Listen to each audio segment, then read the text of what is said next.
Isabel Cajo Salvador, extrabajadora del Congreso, está en el ojo de la tormenta tras ser vinculada a una presunta red de procurenismo en el Parlamento. Su paso por diversas oficinas parlamentarias entre abril del año pasado y enero de este año ha despertado dudas sobre cuál era realmente su función y quiénes aprobaron su contratación. Su caso se suma al de Andrea Vidal, otra ex empleada con interrogantes similares. Un documento revelado en exclusiva por Punto Final podría ser clave en la investigación.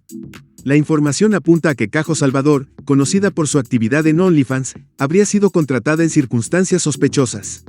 Esto pone en aprietos a los funcionarios que aprobaron su ingreso a distintas dependencias, pues ahora se cuestiona si su selección obedeció a méritos o a intereses ocultos dentro del Congreso. El escándalo ha generado indignación y dudas sobre la transparencia en las contrataciones del Parlamento.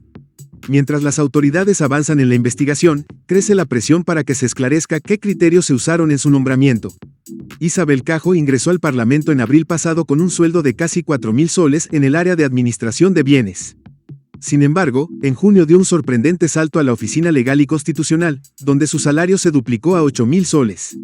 Allí coincidió con Andrea Vidal, otra trabajadora bajo la lupa, en una dependencia que hoy es sinónimo de irregularidades y sospechas. Tras dejar esa oficina en octubre, Cajo encontró rápidamente un nuevo puesto en el despacho del congresista Edwin Martínez. Este ha asegurado que su contratación fue solo un acto de ayuda, pero las dudas crecen. Para ingresar a distintas áreas del Congreso, Isabel Cajo presentó un currículum con certificados que supuestamente validaban su experiencia. En su solicitud para el despacho de Edwin Martínez, afirmó haber trabajado como técnico administrativo y asistente de agente de aduanas en una constructora entre 2021 y 2023. Acompañó su postulación con constancias de trabajo y certificados de prácticas. Sin embargo, todo apunta a que su historial laboral podría ser falso. La empresa donde decía haber trabajado tiene oficinas en San Miguel, pero hay serias dudas sobre la veracidad de su experiencia. Este nuevo hallazgo suma más sombras al escándalo y deja en evidencia el descontrol en las contrataciones dentro del Congreso. El área de recursos humanos del Congreso recién detectó la irregularidad en los documentos de Isabel Cajo a inicios de este año, meses después de su contratación y cuando el escándalo ya había estallado. En diciembre, enviaron una solicitud a la empresa constructora donde Cajo decía haber trabajado, buscando validar los certificados que presentó en su legajo como servidora parlamentaria. La respuesta llegó el 13 de enero y fue contundente. El gerente de la empresa negó haber emitido la constancia de trabajo y el certificado de prácticas, asegurando que Cajo nunca había laborado allí ni tenido relación contractual con ellos. Con esta declaración, los documentos que presentó resultaron ser completamente falsos, revelando una grave irregularidad en su contratación. Este hallazgo deja en evidencia el descontrol en el proceso de selección dentro del Congreso. A pesar de las alertas previas, las autoridades solo reaccionaron cuando el escándalo ya estaba en marcha.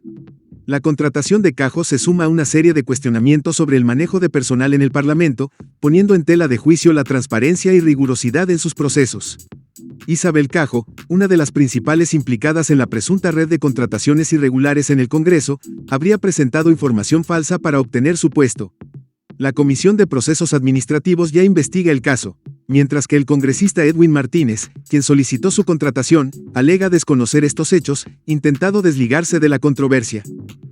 El semanario en sus 13 reveló que Isabel Cajo habría ingresado a la presidencia del Congreso el 2 de abril del año pasado con una identidad falsa para reunirse con Alejandro Soto.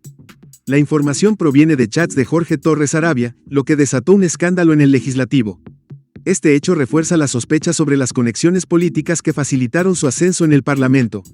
Soto, por su parte, ha negado cualquier implicación en el caso y, en un intento por limpiar su imagen, ha demandado por difamación al periodista que hizo pública esta información. Sin embargo, las dudas siguen creciendo, pues las pruebas apuntan a una serie de maniobras irregulares dentro del Congreso, lo que deja muchas preguntas sin respuesta. Ante la Comisión de Fiscalización, los altos funcionarios parlamentarios esquivaron dar una explicación clara sobre cómo Isabel Cajo logró su meteórico ascenso en el Congreso. La adenda que le permitió pasar a la Oficina de Legal y Constitucional con un sueldo de 8,000 soles sigue siendo un misterio. En lugar de asumir responsabilidades, todos se lavaron las manos y se pasaron la culpa entre ellos. La falta de respuesta solo avivó las sospechas de un manejo turbio en las contrataciones dentro del Parlamento. La Comisión de Fiscalización quedó con más dudas que certezas, mientras los involucrados optaron por el silencio o excusas vagas. Recordemos que Isabel Cajo, trabajadora del Parlamento, visitó en abril el despacho de Alejandro Soto, presidente del Congreso, ingresando por una puerta trasera. Días después, ya tenía su primer contrato en su oficina. Luego fue trasladada a la oficina legal. Cajo afirmó haber perdido su celular, pero la municipalidad de Magdalena negó esta versión. Mientras tanto, Soto guarda silencio sobre el tema. El escándalo salpica a Carlos País, director general de administración, quien habría solicitado la contratación de Torres Arabia, removiendo a su predecesor. Se habla de una posible renuncia de País, lo que evidenciaría el desorden en la gestión de Alianza para el Progreso. Esta administración parlamentaria terminó siendo un juego de poder con cargos repartidos sin mayor criterio.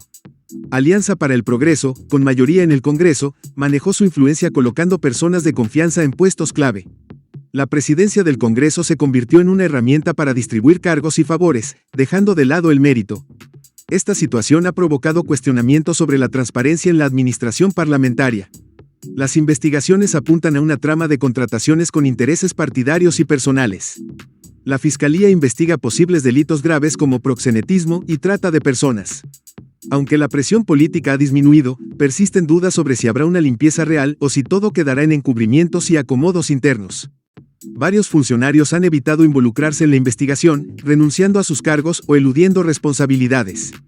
La historia recuerda otros casos oscuros dentro del Congreso, como el crimen de Andrea Gómez Vidal, ex colaboradora vinculada a estos círculos de poder. La falta de una reacción contundente de los políticos solo agrava la crisis. Giovanni Forno, funcionario clave, afirma no recordar quién le entregó el CV de una de las contratadas. Esta falta de control en la contratación revela un esquema de reparto de puestos sin filtros. El Congreso, lejos de buscar transparencia, parece más preocupado por su imagen. La incertidumbre crece sobre si este escándalo se repetirá en futuras gestiones. Isabel Cajo quedó en la mira tras haber dado una dirección falsa a la policía al denunciar el robo de su celular en Magdalena. Un día antes, agentes de Chosica intentaron notificarla en esa misma dirección para que declarara sobre el asesinato de Andrea Vidal, pero su primo aseguró que no vivía allí. La contradicción generó sospechas sobre si intentaba evadir la investigación o si había algo más detrás de su declaración. Su conexión con el Congreso también llamó la atención, ya que su sueldo se incrementó de manera irregular hasta superar los 7,000 soles, tras haber pasado por varias áreas del Parlamento. En abril de 2024, firmó una adenda de contrato con la autorización del entonces presidente del Congreso, Alejandro Soto, quien ahora niega conocerla. Este detalle alimentó aún más las dudas sobre si recibió algún tipo de favoritismo en su contratación. Por otro lado, su negativa y la de Alexandra Gil a declarar ante la Comisión de Fiscalización sobre la presunta red de prostitución en el Legislativo encendió las alarmas. El presidente de la comisión, Juan Burgos, evalúa citarlas por la fuerza si continúan sin colaborar. Mientras tanto, el Congreso sigue sin ofrecer respuestas claras sobre los vínculos de ambas con el crimen de Andrea Vidal, lo que mantiene el caso en el centro del escándalo político. Andrea Vidal, quien fue asesinada de 7 disparos en un taxi, tenía lazos con Cajo y Gil. Gil reveló que Vidal la ayudó a conseguir trabajo en el Congreso, donde coincidieron con Jorge Torres Arabia, el principal investigado del caso. Además, se descubrió que Cajo tenía una cuenta de OnlyFans con contenido íntimo, un dato que añadió aún más incertidumbre al caso y que podría estar relacionado con las investigaciones en curso. Las dudas sobre la contratación de Cajo, sus vínculos con el Congreso y el crimen de Andrea Vidal siguen sin resolverse. A pesar de los avances en la investigación, las versiones contradictorias y la negativa de las involucradas a declarar han avivado el misterio. Con la presión mediática y política en aumento, aún está por verse si la verdad saldrá a la luz o si el caso quedará envuelto en la impunidad. ¿Quiénes realmente facilitaron su ingreso y ascenso en el Congreso, y qué otras irregularidades podrían salir a la luz?